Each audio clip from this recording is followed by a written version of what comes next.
On the morning of 6th July 1945, Douglas MacArthur stood alone, staring across the bay. He wore his familiar cap and corncob pipe, projecting calm unseen by millions, while the Pacific War waited for its final act. For MacArthur, victory had always felt personal, shaped by exile, ambition, and a promise to return. 4 years earlier, he had fled the Philippines under orders, humiliated yet defiant, carrying a vow the world would remember. Now the world leaned toward peace. Empires were cracking and America stood unrivaled across two vast oceans. MacArthur believed this moment confirmed something deeper. Quietly, that rules applied to others, not to him. He had defied presidents before, outmaneuvered rivals, and built a legend, larger than any single command. In the ruins of Asia, his authority felt absolute. His voice carried like law. His name inspired loyalty and fear. Yet beneath the confidence, tension simmered. Washington watched closely, and the balance of power was shifting. The war had elevated generals into myth, but peace would test obedience, restraint, and humility.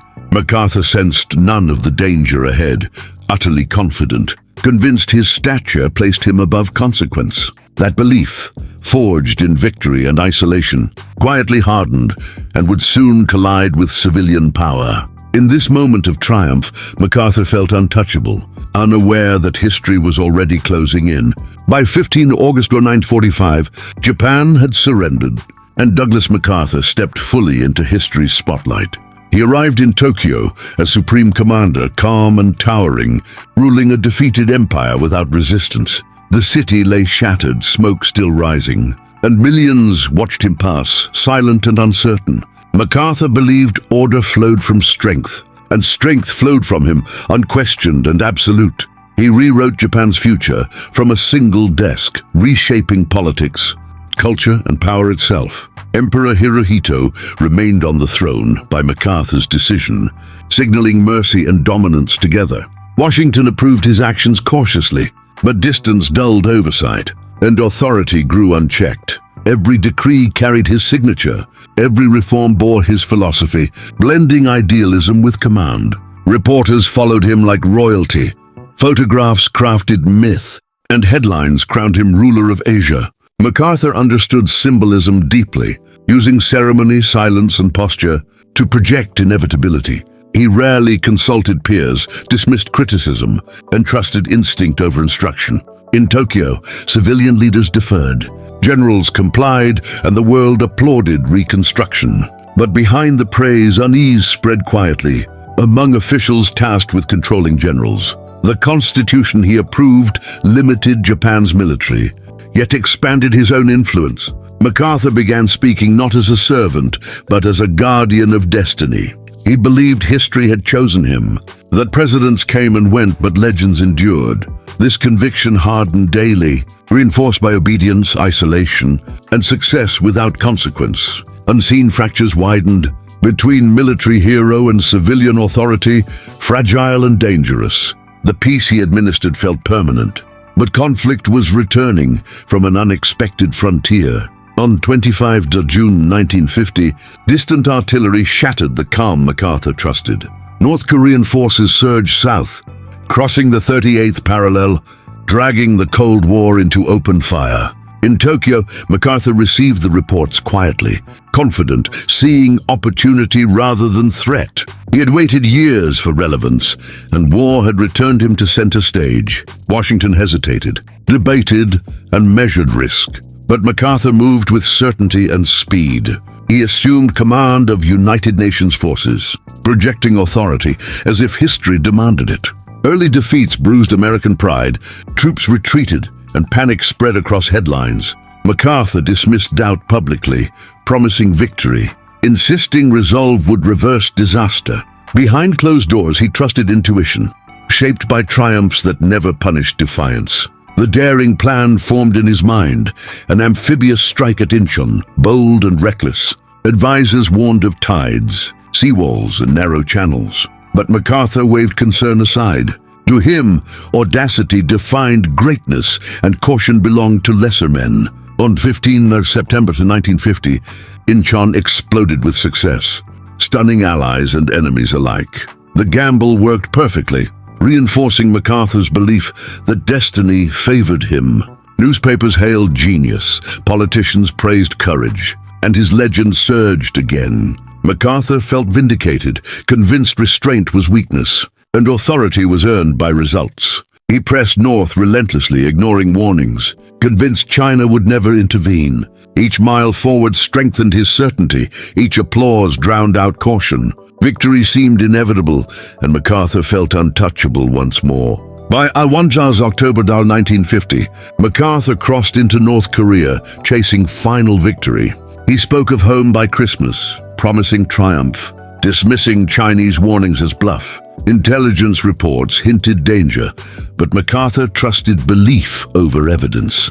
To him, hesitation betrayed fear, and fear had no place in command. Washington urged caution quietly, yet his orders pushed forces ever northward. He saw Korea as a proving ground, a stage to finish war decisively. Chinese troops moved unseen, massing in mountains, cold and silent. MacArthur ignored diplomatic signals, convinced Beijing would not challenge American power. His confidence hardened into certainty, reinforced by Inchon's flawless success. On day 26, November 1950, the illusion shattered without warning. Chinese armies struck at night, overwhelming positions, collapsing lines in brutal cold. Retreat followed panic, and victory dissolved into survival. MacArthur reacted with anger, not reflection, blaming limits and politics. He demanded expansion, bombing China, widening war beyond Korea. Civilian leaders recoiled, fearing global conflict, nuclear escalation, and catastrophe. MacArthur spoke openly, challenging restraint, framing obedience as weakness. For the first time, Washington saw danger, not brilliance. The gap widened between general and president pride and policy. MacArthur felt betrayed, convinced only he understood victory.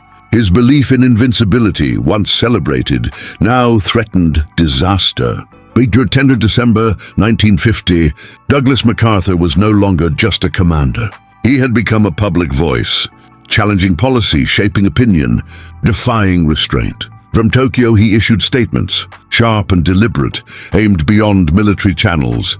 Each word questioned civilian authority, implying politicians endangered soldiers and victory. President Truman listened carefully, uneasy, aware history had crossed a line. MacArthur believed public pressure could bend Washington, as battles once had. He framed the war as a moral crusade, total and uncompromising, demanding escalation. Private letters reached Congress, bypassing command, eroding trust deliberately. To MacArthur, limits were betrayal.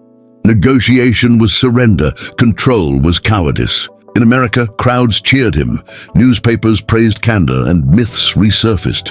But inside the White House, alarm hardened into resolve, patience thinning rapidly. Civilian supremacy mattered, especially during nuclear tension, when stakes were unbearable. MacArthur seemed blind to consequence, convinced his stature shielded him. He underestimated Truman, a quiet man, shaped by responsibility and restraint. On the 24th of March of 1951, MacArthur released a final statement. It criticized limited war openly, contradicting policy, forcing confrontation publicly. The act sealed his fate, unmistakable and undeniable. Truman read the words slowly, understanding the moment, heavy with consequence. No general, however celebrated, could dictate national policy. The legend had crossed into insubordination, threatening democratic control. MacArthur still believed himself untouchable, secure behind applause and history. But power does not forgive defiance forever, even cloaked in victory. On day 11, April 1951, the order was signed, calm and irreversible. President Truman dismissed Douglas MacArthur, ending a command that defined an era. In Tokyo, the news arrived without ceremony, striking harder than any battlefield loss. MacArthur stood motionless, stunned, realizing belief had betrayed him. For the first time, authority abandoned him. Legend offered no shield. He had mistaken fame for power, victory for immunity, command for sovereignty. Across America, shock rippled. Crowds protested, flags waved, anger surged. Many saw betrayal, not discipline, mourning a hero cast aside. MacArthur returned home slowly, greeted by parades, applause, and tears. Before Congress, he spoke carefully, dignified, framing duty and honor. Yet beneath the words, loss lingered, quiet and permanent. His famous line echoed, "Old soldiers never die," heavy with resignation. The nation listened, divided, torn between reverence and law. Truman endured criticism silently, knowing precedent mattered more than praise. Civilian control had been tested and held at enormous political cost. MacArthur's career effectively ended, his influence fading into memory. The man once untouchable now stood as warning, not command. War had elevated him, peace restrained him, democracy stopped him. History would remember brilliance, but also defiance and consequence. MacArthur's certainty, once his strength, became his undoing. The general lost not to enemies, but to the system he served. Yet the meaning of his fall would echo long after applause faded. By 20 April 1951, debate consumed America's living rooms and streets. Newspapers argued fiercely, radios crackled with outrage, loyalty split families. To many, MacArthur remained a savior, punished for speaking hard truths. To others, he symbolized danger, a soldier forgetting constitutional limits. The Senate called hearings solemn and charged, searching for accountability. Witnesses testified calmly, revealing pressure, disobedience, and ignored directives. The myth cracked slowly as facts replaced legend, restraint replaced emotion. Military leaders emphasized unity, warning against generals shaping policy publicly. MacArthur listened privately, isolated, his certainty eroding into reflection. He had underestimated the system he once embodied, believing himself its master. Public opinion shifted gradually, applause softened, questions grew sharper. The Cold War demanded control, not crusades, patience over spectacle. America faced nuclear reality, where miscalculation meant annihilation. MacArthur's worldview felt heroic, but increasingly outdated. The hearings reaffirmed civilian authority, restoring balance after turmoil. No punishment followed, only silence, distance, and fading relevance.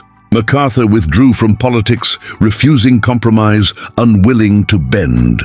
He spent his days writing, remembering, defending decisions in solitude. The general who ruled Tokyo now walked quietly, watched but powerless. History began sorting triumph from hubris, achievement from overreach. MacArthur's belief in invincibility, once intoxicating, now felt tragic. His story became lesson, not exception, etched into memory. By April 1964, Douglas MacArthur's voice had grown quieter. Age weighed on him. Memory lingered, and the world he shaped moved on. He lived surrounded by papers, medals, and photographs, reminders of command. Visitors spoke softly, sensing history in the room, heavy and unresolved. MacArthur reflected often on career, on decisions, defiance, and belief. He never fully admitted error, but doubt crept into pauses. The Cold War hardened, limited war became doctrine, restraint accepted necessity. Generals followed orders carefully, aware of the precedent he left behind. In military academies, his campaigns were studied, his downfall debated. Brilliance and hubris shared pages, inseparable, admired and warned. MacArthur believed leadership demanded conviction, even when authority resisted. History judged differently, valuing balance over boldness alone. America chose control over charisma, law over legend. His dismissal reshaped command culture quietly but permanently. Future wars unfolded under tighter oversight, civilian voices firm. MacArthur watched from distance, powerless to intervene or advise. The man who once ruled continents now observed quietly. On 5 April 1964, he died dignified and complex. Tributes flowed generously, honoring service, bravery, and sacrifice. Criticism softened with time, controversy folded into legacy. MacArthur remained untouchable in memory, not in power. His life illustrated danger of unchecked authority, even in heroes. Victory crowned him, confidence blinded him, democracy corrected him. The world remembered both, the general and the lesson. After 5-hour in April 1964, MacArthur's shadow lingered over American power. Presidents referenced his fall quietly, reminding advisors of limits. Military doctrine evolved, shaped by restraint, oversight, and caution. Vietnam loomed and comparisons surfaced, echoes of Korea returning. Civilian leaders remembered MacArthur, wary of charismatic commanders. Generals learned lessons, obeying chains, avoiding public defiance. Yet admiration persisted. Statues stood tall. Memoirs sold widely. MacArthur became symbol, both warning and inspiration. His victories endured, his insubordination debated, but resolved. History framed him as product of era shaped by total war. Limited war demanded different virtues, patience, diplomacy, control. MacArthur never adapted fully, trapped in decisive war thinking. His belief in personal destiny clashed with democratic process. The system absorbed shock, reaffirming civilian supremacy. Future crises tested it again, sometimes bending, rarely breaking. MacArthur's story became instruction, not exception. In classrooms, lectures asked why heroes fall. The answer lay not in malice but certainty. Confidence unchecked becomes defiance. Success breeds immunity. MacArthur thought himself untouchable. History proved otherwise. The cost was personal, political, and instructive. His rise and fall reshaped American command permanently. In the years after, MacArthur's story settled into clarity. He was neither villain nor martyr, but a man shaped by war. Total conflict rewarded decisiveness, isolation, and towering confidence. Peace demanded restraint, compromise, and obedience to civilian rule.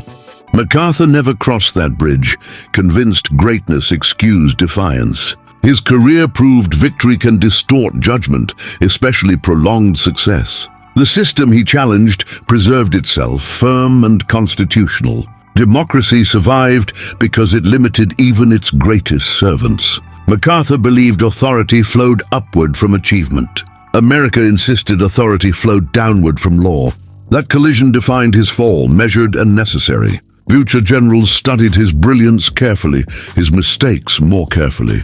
Inchons were celebrated, but defiance was warned against. Power without restraint became cautionary tale, not aspiration. MacArthur inspired armies but unsettled presidents. He commanded loyalty, yet resisted control.